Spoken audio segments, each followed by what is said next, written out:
Bienvenue à Les Affaires Brassicole, votre balado sur l'entrepreneuriat brassicole du Québec, avec Leonardo Calcagno de Baron Mac.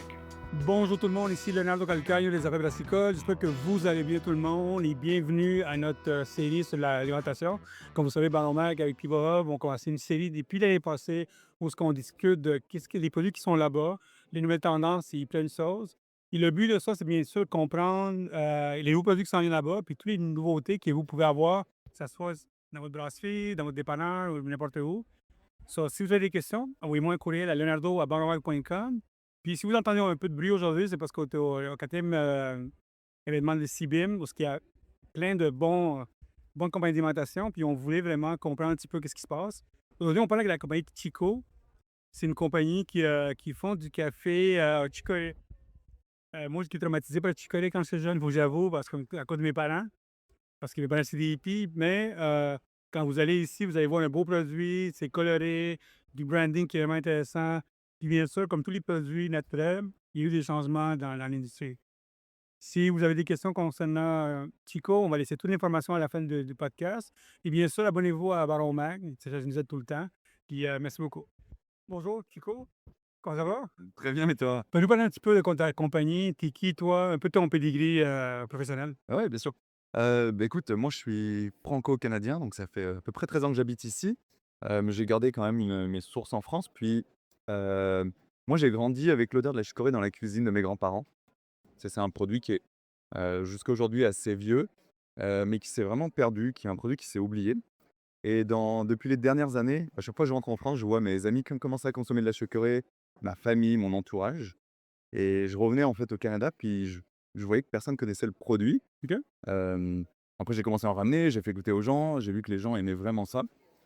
Donc je me suis dit: «Bah, let's go, il y a peut-être une ouverture de marché à faire». L'idée, c'est de rajeunir un produit, surtout qui a vieilli, comme tu m'avais dit avant aussi, tu sais, les packaging n'ont pas changé depuis très longtemps, donc c'est ça, c'est de ramener ce produit qui est exceptionnel, qui vient d'une racine, qui est hyper santé. Il y a des fibres, des antioxydants, des minéraux, qui a très peu d'impact environnemental. Donc voilà, c'était proche de mes valeurs et je voulais prendre le challenge de faire découvrir ce produit exceptionnel au Canada. Que le chicolé, là, c'est connu pour l'alimentation, souvent l'alimentation, tout ça, mais le café, c'est rare. C'est que ça existe, je sais, parce qu'il y a du monde qui font du café aux céréales, café Ouais. chicolé, tout ça. C'est comme à la mode, vraiment très hippie, disons, dans ce coin-là, très granola, tout ça. Mais toi, je pense que ton but à toi, c'est vraiment de faire connaître à travers ça. Pourquoi dans le café? En fait, historiquement, la chicorée était consommée, en remplacement du café pendant les guerres quand il y a eu des pénuries de café. Donc c'est un peu comme ça qu'on a commencé à le consommer. Hem, c'est vrai qu'aujourd'hui, nous, ce qui nous démarque vraiment de qu'on trouve aujourd'hui les cafés de céréales, donc il y a Caflip, Bambou pour pas les nommer, c'est qu'on va proposer aussi, alors déjà, on a un produit qui est 100 chicorée, donc c'est pas un mélange avec de l'orge ou de la betterave, donc il y a pas de gluten, et on propose aussi notre produit sous format moulu. OK. Donc c'est-à-dire que ta chicorée, tu vas pouvoir la faire en machine expresso, en cafetière italienne, fil piston, et ça, c'est comme le café, tu vas aller chercher une palette de notes qui est beaucoup plus riche, plus profonde, que juste un produit instantané. Et voilà, avec à travers un packaging un peu plus jeune, plus fun, on essaye en fait de ramener ce produit à des À la masse. ouais, à la masse, exactement, et de faire connaître ce produit qui est très, très bon. Et aujourd'hui, on le voit là, les gens essayent de consommer un peu moins d'alcool, moins de caféine, prendre des produits qui sont bons pour eux aussi. Donc on se met vraiment dans cette section d'amateurs de café qui veulent aussi prendre soin d'eux, essayer de diminuer un peu leur niveau de caféine. Pour le monde qui ne connaît pas le chicorée, comme après, à part moi, comme je connais plus dans la bouffe, le chicorée, c'est quoi les avantages de boire du café chicorée? Alors les gros avantages, en fait, vu que ça vient d'une racine, on a tous les bienfaits de la racine.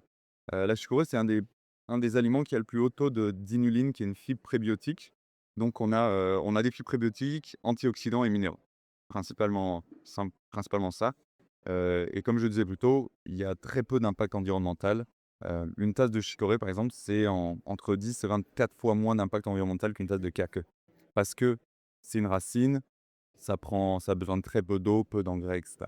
Et puis, il y a pas l'exploitation, le chicorée à travers le monde pour le café. Non, ça, notre produit vient du nord de la France. OK. Alors aujourd'hui, même dans le café, en fait, on le voit sur les analyses de cycle de vie des produits, le transport, c'est minime parce qu'on transporte en paquebot, c'est les volumes. L'impact, en tout cas sur le café, il est vraiment à 90 au niveau de la production. Et nous, la chicorée vient du nord de la France parce que c'est là qu'on torréfie, en fait, qu'on cultive et qu'on torréfie la chicorée depuis des décennies. Donc j'ai voulu aller dans je savais que la qualité était très bonne, et en fait, j'ai cherché, me fournir en chicorée en Amérique du Nord, mais j'en ai trouvé qu'un, qui était aux États-Unis avec une qualité moindre. Donc voilà, j'ai préféré aller, dans le nord de la France. Vous avez maintenant ici 4 produits que je vois ou c'est 3 produits? Pour On a 3 produits principaux, donc on a 2 chicorées qui sont moulues et une chicorée filtre, une chicorée, instantanée, pardon. Et le 4e produit que vous voyez, c'est un café chicorée. Et lui, on fait en partenariat avec le café Alphabet. Mmh. En fait, le torréfacteur Ambros, ils ont aussi ouvert un café Alphabet à Montréal. Hem, et c'est ça, en fait, on s'est rendu compte que les gens heu, ils veulent pas arrêter complètement la caféine, mais ils veulent diminuer leur niveau de Fait café. que c'est un mélange un Donc peu c'est un peu comme le monde qui veut la sans alcool, il veut de la nano à 2,5 directement. exactement. Donc ce qui est génial, c'est qu'avec la chicorée moulue, tu peux le faire chez toi, faire mettre un peu de café, un peu de chicorée, t'extrais ça ensemble. On a vu que les gens, ils adoraient ça, donc on développe des recettes de café chicorée avec des torréfacteurs. Ça, c'est avec Ambros. On a fait café barista. Là, dans les prochaines semaines, il y a Café Union, avec qui on fait une recette, et Café La Ruche. OK. Donc ça nous permet aussi de pousser notre produit dans les coffee shops. Donc on va rentrer au café dans les 3 cafés La Rue. On fait un lancement avec, Croissant Croissant la semaine prochaine. OK, OK. On est au café Famé, café Alphabet aussi. C'est quoi la pénétration de ce produit-là dans les marchés? Bah, écoute, on a lancé il y a 10 mois. Hem, pour l'instant, le gros challenge, c'est l'éducation, la communication autour du Mmh. produit. Une fois qu'on fait goûter le produit, on a un taux de conversion qui est très, très bon.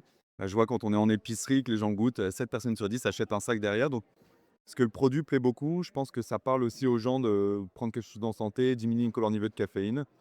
Donc aujourd'hui, c'est plus l'éducation, qui limite en fait l'expansion de l'entreprise. Ça fait 10 mois que tu as commencé. On a 10 mois, on est dans 35 points de vente, 40 même maintenant, principalement à Montréal, un peu en dehors. Et on vient de signer avec un distributeur, donc ça va nous permettre d'accélérer les points de vente, là en 2026. C'est quoi les plus gros défis à part l'éducation que tu as pour, la pénétration du marché? Hem, Le mot tu connais déjà, le mot, ça fait peur un peu. ouais, ouais, bah, ça passe par l'éducation, mais je te dirais, c'est moi, je viens du milieu de la tech. OK. C'est ma première entreprise dans l'alimentaire, donc c'est pas mal le réseau, ça marche beaucoup par réseau, donc c'est le réseau, les contacts. Mais autrement, c'est ça, ça va être, comment faire comprendre aux gens le produit, comment le consommer. Puis on a des grosses constructions autour du café, comment on le fait. La chicorée, je te montrais tout à l'heure, mais la mouture est un peu plus grosse, par exemple, donc les gens sont là: «Mais tu peux pas mettre ça dans ta machine expresso, ça va rien goûter», donc c'est un peu, bah, sortir des constructions du café et puis, réinventer notre façon de consommer le café. Excellent. Et est-ce que vous pensez à long terme peut-être déjà avoir la capsule? Est-ce qu'il y a quelque chose qui vous intéresse? C'est de plus en plus de monde là-dessus, des compagnies, des vendeurs se lancent dans la capsule. Ouais, ouais, ouais, on est en train de regarder ça pour faire des petites capsules, à café Nespresso, mais les anciennes. Les nouvelles sont encore brevetées, par exemple la Nespresso, mais c'est quelque chose auquel on regarde. Même faire des petits sachets de thé, parce que ça se fait en infusion aussi, donc ça pourrait donner accès à un plus grand nombre encore d'accès à la chicorée. Est-ce que tu penses à un long terme peut-être avoir un café à toi, tu sais, ouvrir ça? Comme John Gauze, je les ai connus dans le temps, mais ils ont ouvert 2 à travers ça. Ouais, ouais, ouais.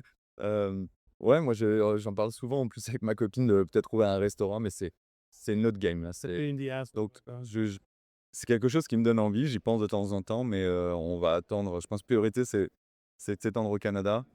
L'Ouest canadien, c'est un super marché, je pense, pour ce produit. Donc s'étendre au Canada, puis peut-être ouvrir des points de vente, ça pourrait être intéressant, ouais. Surtout, spécialisé dans les tout sauf le café.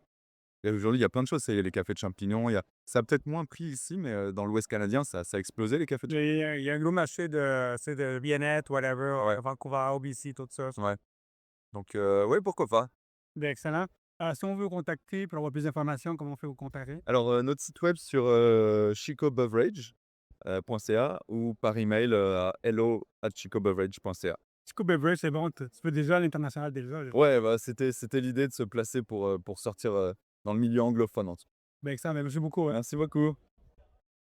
Merci beaucoup à tout le monde d'avoir écouté les affaires brassicoles. Comme vous savez, on parle des fois d'alimentation pour comprendre un petit peu les produits qui existent et qu'est-ce que vous pouvez peut-être aller chercher pour vos taprooms, pour vos cafés, vos bars détaillants, tout ça. Si vous avez des questions, on va laisser l'information de Chico. Bien sûr, ce podcast est conduit par Pivot Hub. Allez voir Pivot Hub pour vous aider dans la vente, dans la distribution, dans la data, plein de choses. Moi, c'est Leonardo Calcagno. Merci beaucoup et à la prochaine.